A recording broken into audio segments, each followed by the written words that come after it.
পাওয়ার factor manufacture, LED panel manufacture,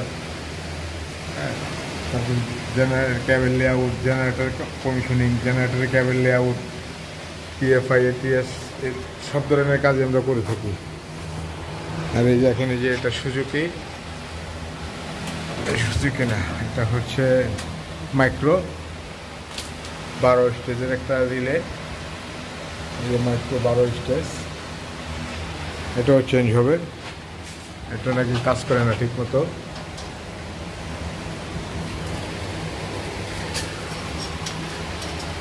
খোলা হয়েছে, কেবলগুলো খুলতে দিচ্ছি এখন। এই কেবলগুলো এক সাইডে সুন্দরভাবে সাজা রাখবো। হ্যাঁ,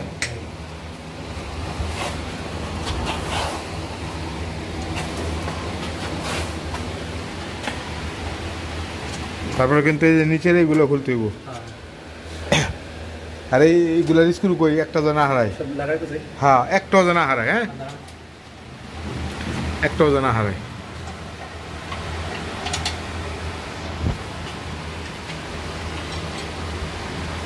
তো গত 2 দিনে মোটামুটি আরও বাকি মালামালগুলো খুলছি, একটু টাচ পেন্ট করছি, এখনও একটু টাচ পেন্ট বাকি আছে, একটু টাচ পেন্ট হবে। আর হচ্ছে আপনার এই কী বলে মালামাল আসতেছে। আর এখন এই যে সার্কিট ব্রেকার মানে এমসিসিবি থাকবে না, ইউজ হবে এইচআরসি ফিউজ বেস। একটু কাজ আছে, আগেও এখানে ছিল মনে হয়, ওনারা এমসিসিবি লাগানোর জন্য নিচে এইগুলো নামাইছে। যাই হোক, এখন আমরা আবার উপরে উঠে কাজ করে দেবো।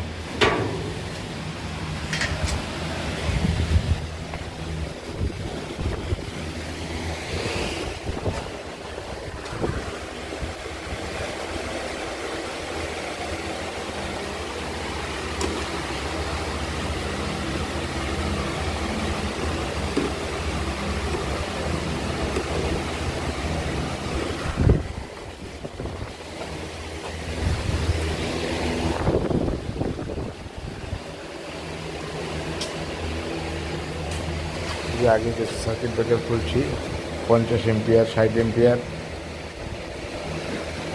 বলি বাবারে, এই যে 160 160 160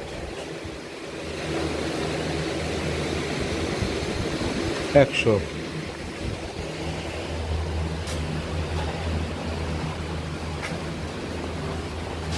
খোলা হয়েছে, সমস্যা?